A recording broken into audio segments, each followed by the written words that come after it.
Hi everybody, Levi Clay here, and I'm back again to do another NAMM 2019 preview, I guess reaction. This time I'm going to be looking at Schecter guitars because somebody in the comment section on the last video pointed out that Schecter's guitars were up, and I was more than happy to take a look. And there's some interesting stuff in here actually. So I've never had a particularly strong relationship with any Schecter guitars. I've never really played any and gone, wow, this is fantastic. I've never played any and thought they were garbage, but you know, they've really come up in popularity at a time in my life when I had all the guitars that I really wanted. But it's always nice to see, you know, what companies are bringing out, what new things they are offering, and yeah, why don't we take a look?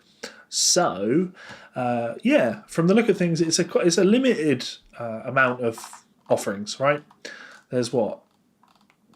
15 guitars, 15 new guitars. And I think it's always worth mentioning, you know, when I talked about ESP, they released a few more signature models, and that's actually something that, speaking personally, is actually quite a big influence on what I think about a brand.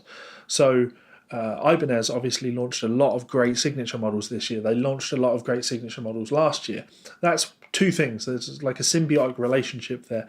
On the one hand, I look at that and it makes me have some respect for a company that is willing to go out there and put their neck out in order to support up and coming artists. So Ibanez, you know, have hit that really hard. But on the flip side, it's also really nice to see, you know, artists that you look up to or admire, etc., throwing their support behind a brand. So it works both ways. And ESP's offerings, you know, I got a bit of criticism for criticising George Lynch and saying, you know, who cares about George Lynch in 2018?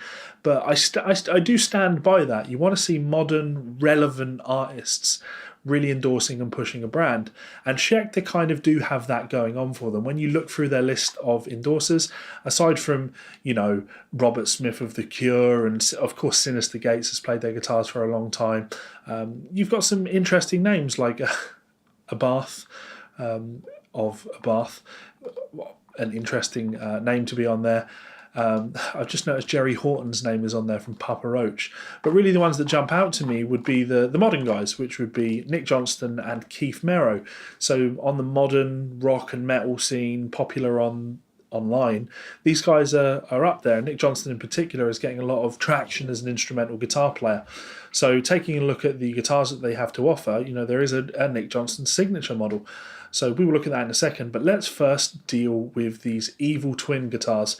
Now I should probably point out that Evil Twin is a very unfortunate name, a very unfortunate model name for these. I thought they might be signature models. They don't appear to be signature models because when I see the name Evil Twin, the first thing I think of is Nick Catanese of Black Label Society, and I believe he had some legal issues of the worst type. I'm not going to go into any more because they are allegations and I don't want to be wrong on any of those things, but needless to say, I don't think Nick Catanese has any fans anymore. So yeah, Evil Twin, probably not the best name for that. It was Washburn that used to have a Nick Catanese signature model, the Evil Twin model, and yeah, I think anyone that owned one of those lost a lot of money when the news dropped on Nick. So generally speaking, you know, when I look at this, it's not the worst. You know, it's totally not the worst. The thing that I don't like about it is those inlays. I don't like those inlays at all. Like even in the slightest. I always find inlays like that quite odd because they're designed to be viewed from a certain way because they're Roman numerals, right? So you are expected to look at it from the correct angle. So this is a guitar that is designed to be hung up because when you have it that way, the audience can't see the numbers. When you have it that way, the player can't see the numbers. It's just a very odd choice for me. Having said that, you know, we've got the Sustainiac pickup in there, which is a nice touch. And what's that? Is that a Fishman Fluence pickup? Let's check these specs. Electronics. Yeah, Fishman Fluence modern. So fair enough. You know, those Fishman Fluence are doing the rounds. They are absolutely everywhere. So yeah, nice touch. No comment on it being available in other colours. If that's a colour for you, yeah, not the worst. I couldn't have one myself just purely because of those inlays. So sorry, Schecter. But that, in essence, is the Evil Twin range. You got one with the Floyd Rose and then one with the fixed bridge. Now that's a lot more up my street. No Sustainiac pickup in that though, which yeah, cool, fair enough. Looks like a Hipshot fixed bridge. They're very popular at the moment, of course. Again, if you got rid of the inlays on that, I think that would be a belter of a guitar. Looks very, very much like the old Andy James ESP though.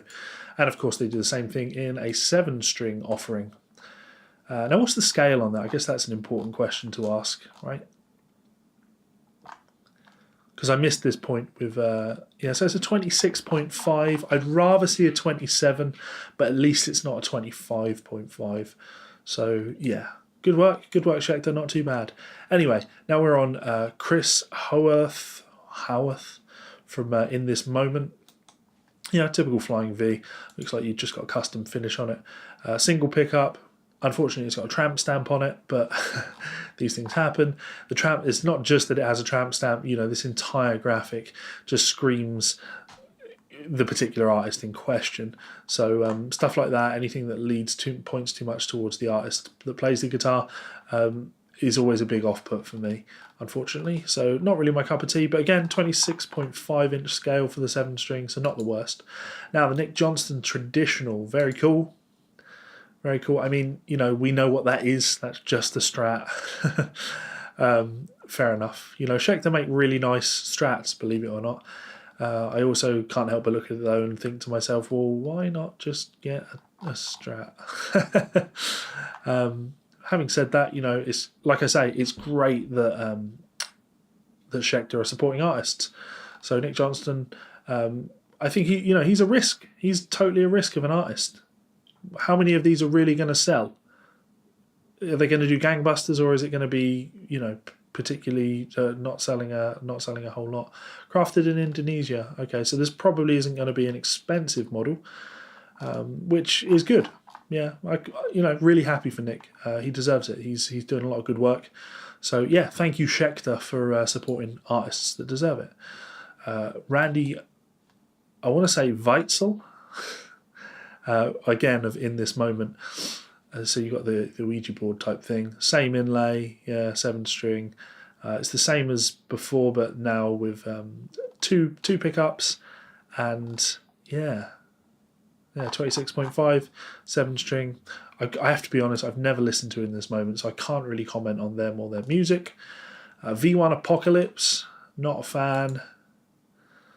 Anytime I see these diamond plates on V's, it just makes me think of Wayne Static. What guitars did he used to play? Was it an ESP he played? I feel like I should check that. It was something funny.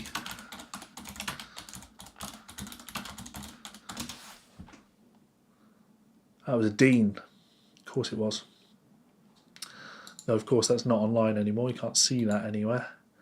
Yeah, that thing was diamond plate. So yeah, anytime I see a V in diamond plate, I think of Wayne Static. So that's an off-put. Having said that, you know, no tramp stamp inlays. Those pickups look kind of red to me, which if that's the case, can I not zoom in on that? That's a shame. These look like they've got a tint of red to them, which I think is a really nice touch actually. Maybe there's no information on hardware perhaps. No information on those, whether or not that's just my eyes playing tricks on me. But yeah, no thank you. Okay, now we get into the interesting stuff.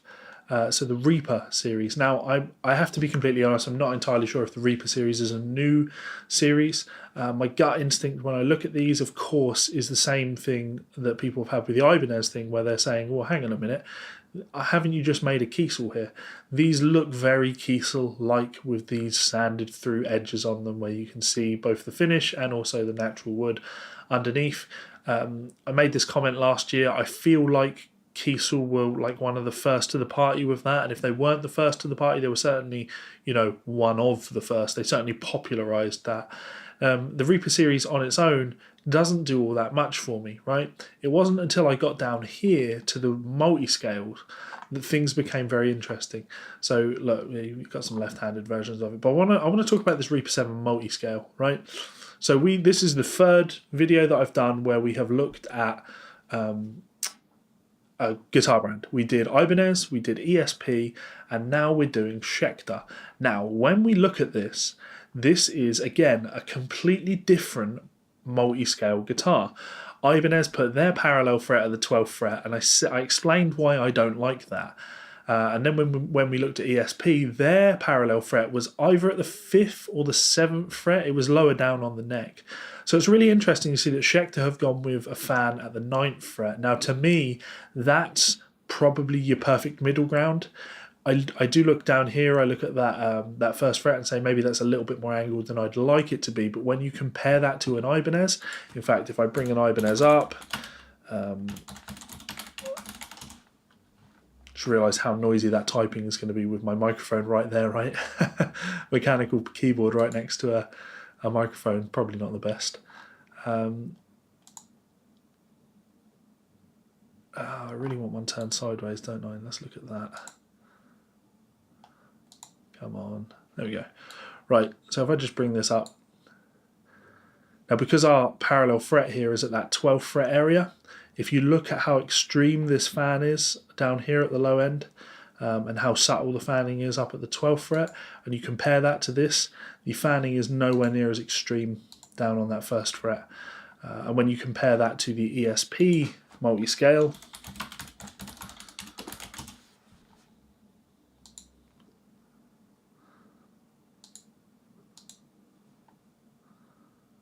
the M, yeah, okay. Bring that up. Yeah, so here they've gone with the 5th fret, and look at how subtle that fanning is there. But again, it's a compromise because the fanning up the high end is ridiculous to compensate for that. So with the fan at the 5th fret, you have this very comfortable looking 1st fret, and you compare that to the Ibanez, where that 1st fret is a bit more extreme, and compare it to the Schecter, which isn't, to me, that's a nice middle ground. Having to pick one, I would probably say that I like Schecter's multi-scale the most. I think that's a lovely compromise. Yeah, so very cool. I do like the finish on this one, actually. I really like that finish, that burl top. Yeah, I like the paint job. I like the burst. I'm interested to know what those pickups are. Let's take a quick look at that. Electronic Schecter Diamond Decimators. So, you know, I don't know what they are, and that always annoys me. If I were to get something like this, I'd be sticking a set of bare knuckles in there. So what have they gone for with the scale length? So it's a 25.5 to a 27, which again is the ideal fan for me. If I look at what the ESP was, that's a 25.5 to 27, and the Ibanez would be,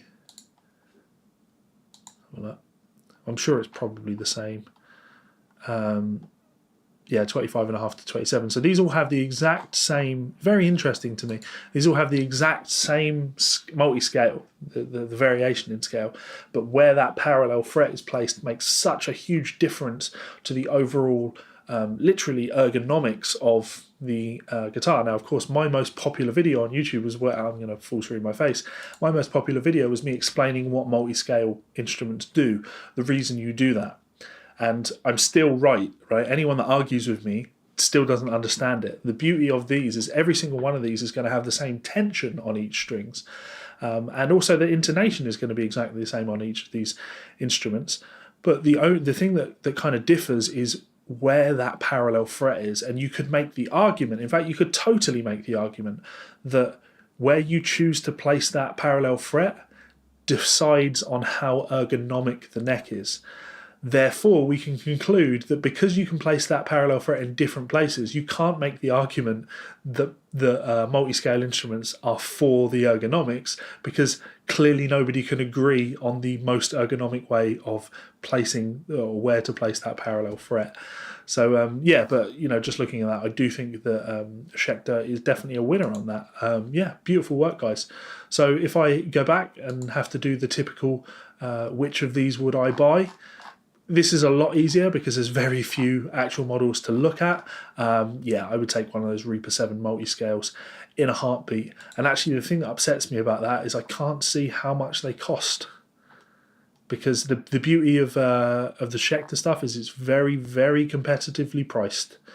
And this has been done on the cheap, looking at it. You know, there's no binding around the edge. So you have that very, I assume that's a laminate burl top. Let's have a look.